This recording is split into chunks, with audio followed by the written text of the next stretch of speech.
সুমাতে কানে পৌঁছে গেল গো আমার দয়ার নবী আমার মায়ার নবী যুদ্ধের জন্য ডাক দিয়েছে। দুইটা কিশোর বালক ছেলে, সাবালক এখনো হয় না, আর তুমি যুবক ছেলে ভাই, তুমি মোবাইল নিয়ে ব্যস্ত রে বাবা। যেমন কানে আওয়াজ গেছে নবী যুদ্ধের জন্য ডাক দিয়েছে, সাথে সাথে খেলা বন্ধ হয়ে গেছে। কিন্তু আজকে তোমার হাতে 10,000 টাকার মোবাইল, তোমার হাতে 20,000 টাকার মোবাইল, মোবাইল টিপাটিপি করতে ব্যস্ত। মোবাইলের ভিতরে কাকে যে মারে রে বাবা আল্লাহ ভালো জানে। মার মার মার মার শব্দ চলে, কাকে মারছে জানি না, ওই মোবাইলে চাপাচাপি চলে। আর মসজিদের মুয়াজ্জিন সাহেব বলে হাইয়া আলাস সালাহ হাইয়া আলাল ফালাহ। ফজরের টাইমে মুয়াজ্জিন বলে আসসালাতু খায়রুম মিনান নাউম, ঘুম হইতে নামাজ উত্তম। কিন্তু মোবাইল চাপা ছাড়তে পারি না। এ মুসলমান যুবকেরা শুনেন ভাই, কখন আপনারকে যে ধরবে আজরাইল এটার কোনো গ্যারান্টি নাই রে ভাই। সত্যকে আপনাকে একটা প্রমাণ দেখাই, আপনারাও দেখেছেন, আপনারাও জানেন এই বিষয় এটা বাবা। শালিমার স্টেশন থেকে একটা ট্রেন ছেড়েছিল, এক্সপ্রেস ট্রেন, যেই ট্রেনটার নাম ছিল করমণ্ডল এক্সপ্রেস। এই করমণ্ডল এক্সপ্রেসটা আপনার উড়িষ্যার বালেশ্বর নামে একটা জায়গায় গিয়া তিনটা ট্রেন একসঙ্গে বাবা অ্যাক্সিডেন্ট হয়েছিল। মুহূর্তের মধ্যে কারো হাত নাই, কারো পা নাই, কান্নার আওয়াজ বাঁচাও বাঁচাও, কান্নার আওয়াজ বাবা। সেখানে আমরা খবর নিয়ে দেখিলাম 300 যুবক এই দুনিয়া থেকে বিদায়। আসার সিরিয়াল আছে রে যুবক ভাই, যাবার কোনো সিরিয়াল নাই। আপনি তদন্ত করে দেখুন, আপনার গরুস্থানে আপনি তদন্ত করে দেখুন বাবা। 5 বছর 4 বছর 3 বছরের বাচ্চা আপনাদের গরুস্থানে আছে না নাই বাপ? এ ভাই আপনি আমাদের মতন 30 বছর 35 বছরের যুবক আপনাদের গরুস্থানে আছে না নাই বাবা? আমার বৃদ্ধ বাবজিরা, এই যে দাড়ি পাকা মুসলমান গুলা বসে আছে, এই বয়সের মানুষ আপনাদের গরুস্থানে আছে না নাই বাবা? আসার সিরিয়াল আছে, যাওয়ার কোনো সিরিয়াল নাই রে বাবা। যুবক রে, যৌবনের বাহাদুরি দেখায় না রে বাবা। ও মা খালারা, যৌবনের বাহাদুরি দেখায় না রে বাবা। রূপের বড়াই করিও না রে ভাই। কবি বলছেন রূপ যৌবনে যদি, রূপ যৌবনে যদি থাকে অহংকার, আর গরুস্থানে যাইয়া দেখো হাল তথাকার। কত যে সুন্দর নারী কবরে শুইয়া, কত যে সুন্দর ছেলে কবরে শুইয়া, রূপ যৌবন গেল মাটিতে মিশিয়া। যাহাদের রূপে বড়, যাহাদের রূপে বড় গর্বিত ছিল, তাহাদের রূপ দেখো মাটিতে খাইল। উঠাও উঠাও মাল গাড়িতে ভরিয়া, আর গাড়ি যখন ছেড়ে দিবে পস্তাবে বসিয়া। খোদারি হুকুম হবে ছেড়ে দিবে গাড়ি, আর জমিনেতে পড়ে পড়ে দিবে গড়াগড়ি। বাবা গো, ও যুবক ভাইয়েরা, তোমাদের পা দুখানা আগায়া দাও ভাই। তোমাদের পায়ে হাত দিয়া বলি রে ভাই, মাস্তানি করিও না, যৌবনের বাহাদুরি দেখায় না রে বাবা। দুইটা কিশোর বালক যখন শুনতে পেয়েছে নবীজি যুদ্ধের জন্য ডাক দিয়েছে। কোন যুদ্ধ রে বাবা? ওটা হলো বদরের যুদ্ধ। কত কঠিন যুদ্ধ, কত ত্যাগের যুদ্ধ ওটা ছিল বাবা। সন্তান যদি নবীর দিকে, বাপ হলো কাফেরের দিকে বাবা।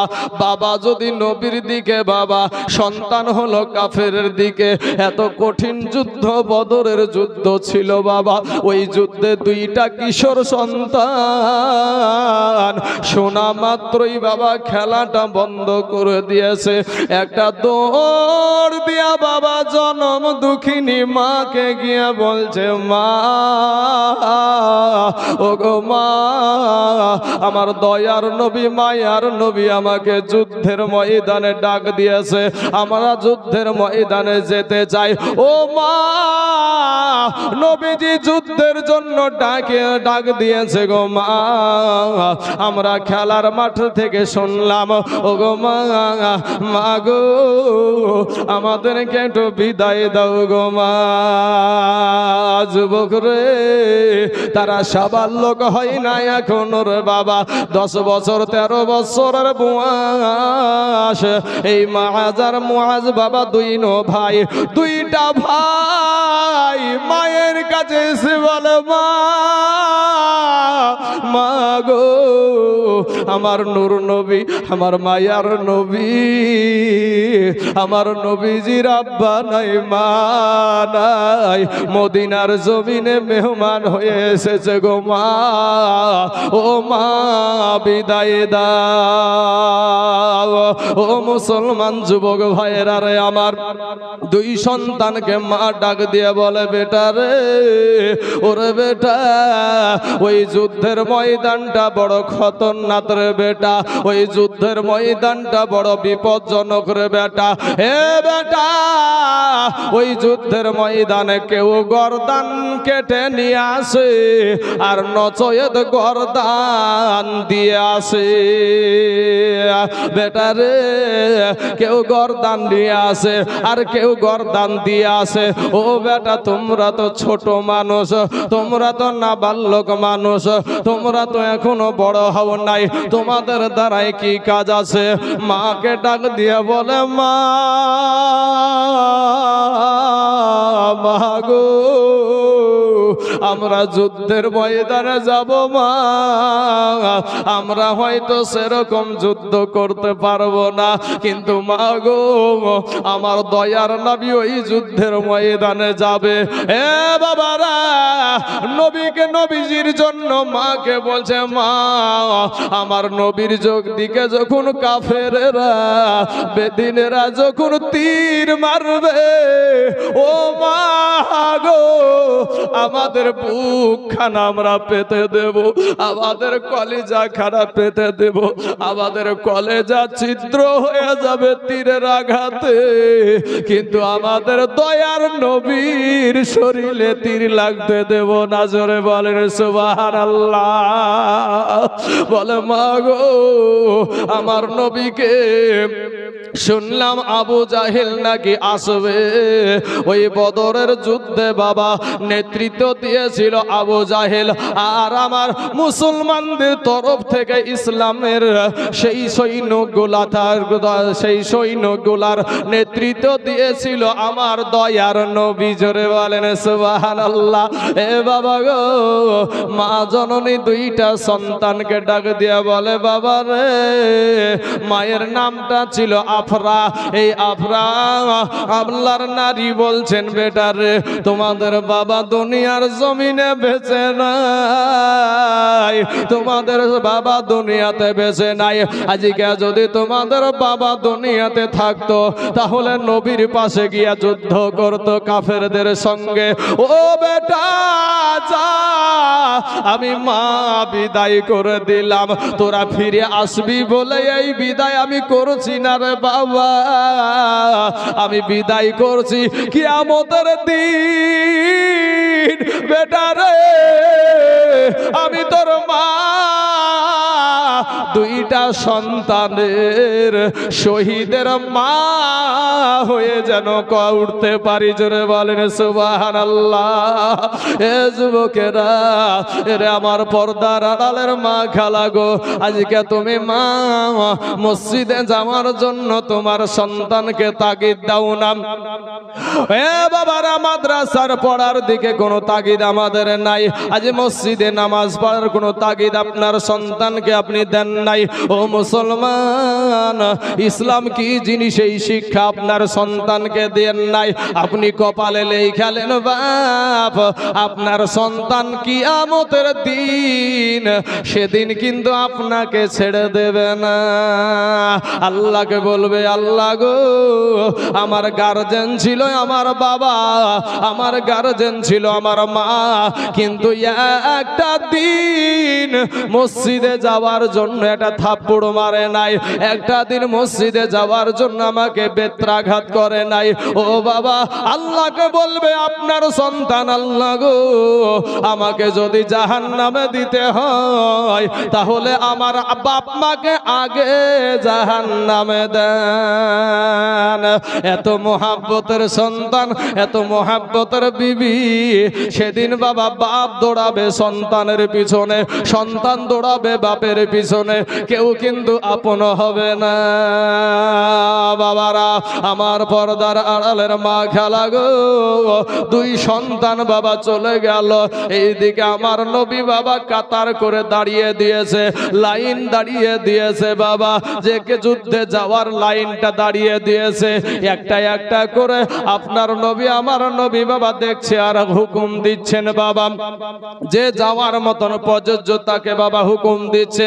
এই দেখতে দেখতে বাবা মাঝখানে গিয়া দেখলো গো দুইটা ছোট্ট ছোট্ট কিশোর বালক।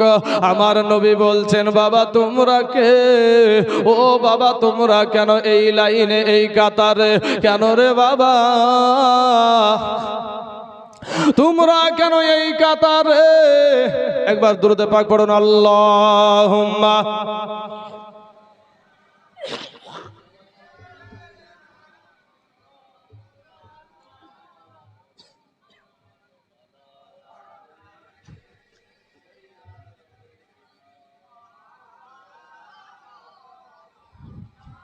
সাল্লাল্লাহু আলা মুহাম্মাদিন মোহাম্মদ সাল্লাল্লাহু আলাইহি ওয়াসাল্লাম। হে বাবারা, হে যুবকেরা, শুনো রে যুবক ভাই, আজ দুইটা কিশোর নবীর জন্য কেমন কাজ করছে আর তুমি কি করো? একটা বিবেকের আদালত আল্লাহ তোমাকে দিয়েছে বাপ, ওই বিবেকের আদালত দিয়ে তুমি একটা বার বিচার করে দেখো। আমি কারো নকল করে কথা বলছি না রে বাবা। ও সুনামানি, আপনার বিবেকের আদালতকে একটা বার জিজ্ঞাসা করেন, তাহলে পেয়ে যাবেন আপনি জান্নাতি না জাহান্নামীর পরিচয় পেয়ে যাবেন।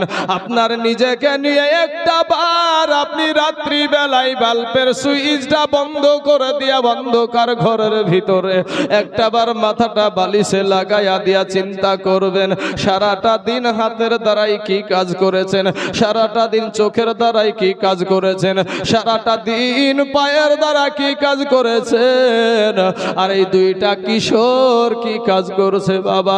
নবী বলছেন, বাবা তোমরা এই কাতারে কেন রে বাবা? এই কাতারটা তো যুদ্ধের কাতার, এই লাইনটা তো হলো যুদ্ধের লাইন। ওই বালক দুটো বলছে, ইয়া রাসূলুল্লাহ, ইয়া হাবিবাল্লাহ, নবী গো, আমরা জানি গো নবী, তারপরও আমরা এই লাইনে দাঁড়িয়ে আছি। এ বাবা, সবাইকে উঁচা দেখা যায়, নাই। আর দুইটা সন্তান, ছোট ছোট সন্তান, নবীর কাছে উঁচা দেখানোর জন্য পায়ের আঙ্গুলের ওপরে ভর দিয়ে উঁচা হয়ে দাঁড়িয়ে আছে। নবী আমার দেখছে আর বলছে, বাবা গো, তোমরা ছোট মানুষ, যুদ্ধে যেতে হবে না। আমার নবীকে বলছেন, ইয়া রাসূলুল্লাহ, ইয়া হাবিবাল্লাহ, নবী গো, মা জননী কি কথা বলছিল গো নবী? আমাদের গর্ভধারণী মা, ওই মায়ের কাছ থেকে আমরা বিদায় নিয়ে এসেছি। নবী গো, আমাদেরকে বাতিল করে দিয়েন না গো নবী। অনেক অনুরোধ করার কারণে নবী বললেন, তোমাদের মধ্যে বড় ভাই যেটা সেটা যাবে, কিন্তু বাবা ছোট ভাইটাও তো যুদ্ধে যাওয়ার জন্য পাগল হয়ে গেছে, শহীদের মওতের জন্য বাবা পাগল হয়ে গেছে। ছোট ভাইটা অমনি বললেন, ইয়া রাসূলুল্লাহ, ইয়া হাবিবাল্লাহ, নবী গো, বুয়াসে আমার দিক থেকে আমার ভাই বড়, কিন্তু ওর শরীরের চাইতে আমার শরীরে শক্তিটা বেশি। জোরে জোরে বলুন সুবহানাল্লাহ। ওর শরীরের চাইতে আমার শরীরের রক্তটা বেশি গো নবী। আপনি যদি একবার দেখেন, তাহলে আমাদের মধ্যে দুই ভাইয়ের ভিতরে কুস্তি লাগায়া দেন, দুনো ভাইকে বাবা এবার প্রতিযোগিতায় নামাবে। আল্লাহর নবী বলেন, সাহাবারা রে, যুদ্ধে যাওয়ার আগে একটা প্রতিযোগিতা হয়ে যাক, দোনো ভাইকে বাবা লড়াই লাগাবে, কুস্তি লাগাবে। ছোট ভাইটা বড় ভাইকে ডাক দিয়া বলছে, বড় ভাই গো, আমি তো জানি তোমার সাথে আমি কুস্তি লড়ে পারবো না, কিন্তু বড় ভাই, তুমি যদি আমাকে জিতা না দাও, আমি যুদ্ধে যেতে পারবো না। আমার নবীর জন্য আমার দেহখানা ছিদ্র করতে পারবো না। ও বড় ভাই, তোমার তো পারমিশন হয়ে গেছে, তুমি একটা বার আমার সাথে কুস্তিতে হেরে যে আমাকে যাওয়ার পারমিশন করে দাও। এ ভাই, দোনো ভাই যখন কুস্তি লেগে গেছে, বড় ভাইটা তলে পড়ে গেল, বুকের উপরে বসে বলছেন, নবী গো, এই দেখেন আমার বড় ভাইকে আমি ফিরে ফেলেছি, আমি মাটিতে শোয়া দিয়েছি, কিন্তু আমার নবী কুস্তি লাগার আগে বাবা রায় প্রকাশ হয়ে গেছে। জোরে বলেন সুবহানাল্লাহ। এ বাবাজি, দুই সন্তানকে আপনার নবী আমার যাওয়ার জন্য হুকুম দিয়ে দিলেন। যুদ্ধের ময়দানে গিয়া হাজির ওই কাফের বেদিনদের মধ্যে বাবা আবু জাহেলেরা, আপনার লক্ষাধিক কাফের এসে হাজির হয়েছে। আগে এসে বাবা উঁচা উঁচা জায়গাগুলা, পাহাড়গুলা আপনার দখল করে নিয়েছে। আর আমার নবীজি রাতের আগে গিয়ে আপনার তাবু গাড়লেন বালু মাটিতে। বালু মাটিতে ভাইরে দৌড়া যায় না, রাখে আল্লাহ তাকে মারে কে, আর মারে আল্লাহ তাকে বাঁচাই কে। বাবারা, নবীর সাহাবী, নবীর সাহাবী নবীর রুমটাতে গিয়া দেখছে নবী আমার দোয়া করছে। বাবা, নবী আমার দোয়া করছে, যতবার যাচ্ছে ততবার নবী আমার দোয়া করছে আল্লাহর কাছে। এ বাবা গো, আল্লাহর কাছে, আল্লাহর কাছে দোয়া করে। আমার নবীর কাছে যখন খবর হয়ে গেল, হে আমার দোস্ত হাবিব, এই বদরের ময়দানে আমার ফারিস্তা দিয়া আমি সহযোগিতা করব। জোরে বলেন সুবহানাল্লাহ। মুসলমানেরা মত ভয় কেন না রে বাবা, কিন্তু নিজেকে মহান ভাবতে গিয়া, আমি নিজে পণ্ডিত এটাই মনে করতে গিয়া আজ সব মুসলমান নিচু পথে নামছে। একজন অপরজনকে সম্মান দিতে আমরা জানি না বাবা, একজন অপরজনকে আমরা ভালোবাসতে মানতে পারি না, আমরা ওই মানুষটাকে যে একটু সম্মান দেব এটা আমাদের ভিতরে নাই। নিজের কান্ট্রি নিয়ে নিজে ব্যস্ত, যখন আমার সাথে লাগবে তখন দেখবো এটাই আমাদের কর্ম হয়ে গেছে। এখন আর আলেমের দরকার হয় না বাবা। শুনেন গো বাপ, এই দোনো সন্তান এবার দেখুন, নবী আমার ফজরের পরে বাপ, ফজরের পরে ওই কাফের বেদিন আবু জাহিল আপনার জোরে জোরে হুঙ্কার দিচ্ছে, যুদ্ধের জন্য ডাক দিচ্ছে। এমন সময়তে আব্দুর রহমান ইবনে আউফ রাদিয়াল্লাহু তাআলা আনহু তরবারি নিয়ে দাঁড়ায় আছে। এমন সময় ওই দুইটা সন্তান মুআজ আর মাআজ বাবা, এই দুই সন্তান দুই পাশে দাঁড়িয়েছে। আব্দুর রহমান ইবনে আউফ রাদিয়াল্লাহু তাআলা আনহু ওই দুই ছোট্ট ছোট্ট বাচ্চাকে দেখে তার কিন্তু ইতস্ত বোধ করতে শুরু করলেন। আজকে যদি আমার দুই পাশে দুইটা বড় সৈন্য থাকতো, দুইটা বড় বড় সাহাবী থাকতো, তাহলে একটু ভালো হতো। কিন্তু দুই বাচ্চা এদিক ওদিক তাকাতে তাকাতে বাবা ওই আব্দুর রহমান ইবনে আউফ রাদিয়াল্লাহু তাআলা আনহুকে এটা ডাক দিয়ে বলে, চাচা গো একটা বার বলেন তো এদের ভিতরে আবু জাহেল কোনটা?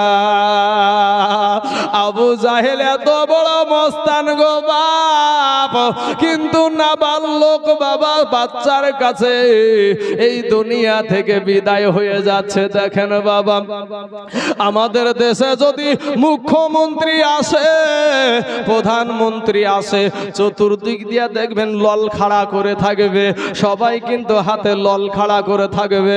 কিন্তু ওই রকম কাফের আবু জাহিলকে বাবা মাঝখানে নিয়েছে, চতুর্দিকে আপনার কাফেরদের সৈন্য, এইদিকে বাবা আব্দুর রহমান বলছে আবু জাহিলকে দিয়া তোমরা কি করবা?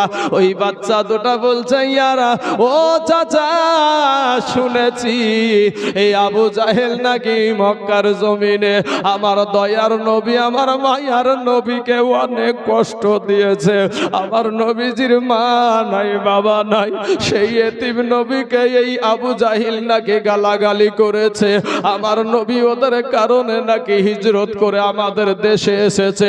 ওগো চাচা একটা বার বলেন, আমরা দুই ভাই ওই আবু জাহেলকে আমরা দুনিয়া থেকে নিস্তানাবুদ করে দেব। জোরে বলেন সুবহানাল্লাহ।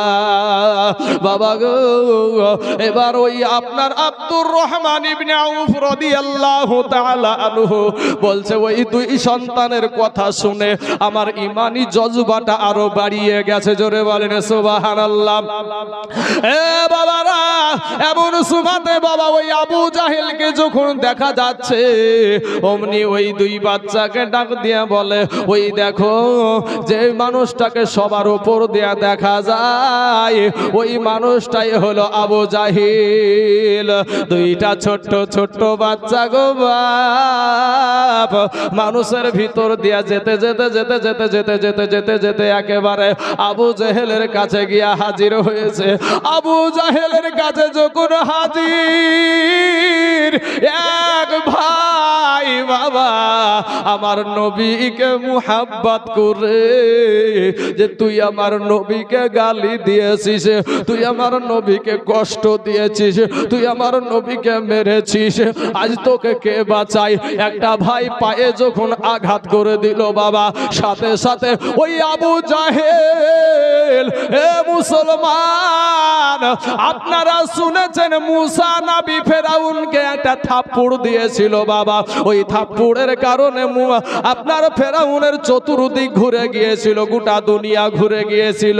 হাতের থাপ্পড়টা ছিল মুসা নবীর, আর আল্লাহ তার হাতে শক্তি দিয়েছিল আমার আল্লাহ। জোরে জোরে বলুন সুবহানাল্লাহ। এই বাচ্চাতে যখন আপনার পায়ে আঘাত করে দিয়েছে, আপনার আবু জেহেল জমিনে জমিনে পড়ে যাওয়া, আর এক ভাই গিয়ে বুকে এমন ভাবে আঘাত করে দিয়েছে বাবা, ওই আবু জেহেল ওখানে কুপোকাত হয়ে গেছে। আবু জেহেলের বেটার নাম ইকরামা, তখন মুসলমান হয় নাই, পরে মুসলমান হয়েছিলেন। ওই ইকরামা রাদিয়াল্লাহু তাআলা আনহু দূর থেকে দেখতে পেয়েছে তার আব্বাকে জমিনে ফেলাইয়া দিয়েছে। দৌড়ে গিয়ে বাবা আপনার এমন ভাবে একটা তরবারি মারেছে রে বাপ, ও মুসলমান যুবক, ও ভাই রে, কিসের দুনিয়া করার যুবক, নবীর দুশমনকে দুই সন্তান ছোট ছোট মায়ের কলেজার টুকরা নয়নের পারা মেরে দেয়। আজ তোমার সমাজে তোমার নবীকে কত গালাগালি দেয়, কত কিছু বলে, কত তাচ্ছিল্য করে।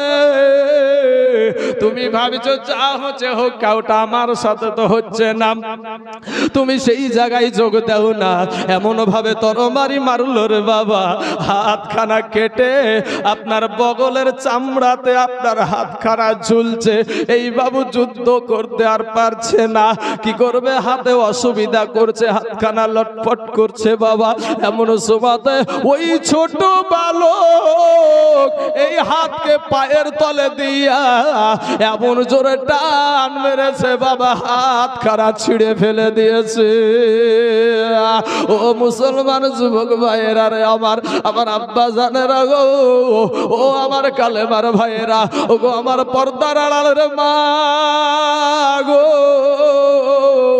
আজকে দুনিয়ার জমিনে ভাই সারা দুনিয়া চাইছে ভাই গো, মসজিদ ভেঙে দাও, মাদ্রাসা ভেঙে দাও, কোরআন পুড়িয়ে দাও, ইসলাম ধর্মকে একেবারে নিস্তানাবুদ করে দাও। কিন্তু আপনাদের মতো মুসলমান যতদিন দুনিয়ার জমিনে আছে, আপনাদের মতো নবীর আশিক যতদিন পর্যন্ত দুনিয়াতে আছে, আপনাদের মতো নবীর পাগল যতদিন পর্যন্ত দুনিয়াতে আছে, ততদিন পর্যন্ত এই দুনিয়া থেকে মসজিদ মিটাতে পারবে না। জোরে জোরে বলেন সুবহানাল্লাহ। ও বাবা গো, ওই জায়গাতে দুইজন সন্তান আপনার শহীদ হয়ে গেল, কিন্তু বাবা রে, আমি আপনাদেরকে শহীদ হতে হবে না, আপনাদেরকে আমি শহীদ হতে বলবো না। ওই আব্বা জান, আপনাদেরকে যুদ্ধ করতে যেতে বলবো না রে বাবা। আপনাদের লোহড়ি গ্রামের জামে মসজিদের জন্য মাত্র একজন ব্যক্তিকে আমি শুধু দেখতে চাই, ইসলামকে কতটা ভালোবাসে, মসজিদকে কতটা ভালোবাসে, নবীকে কতটা ভালোবাসে। একজন ভাটাওয়ালা ভাই, একজন ভাটাওয়ালা ভাই এই গ্রামে ভাইজান আমার 10,000 টাকা দিয়েছে। আমি শুধু বাপ একটা ভাইকে ওই ভাটাওয়ালার জুড়া হয়ে দেখতে চাই।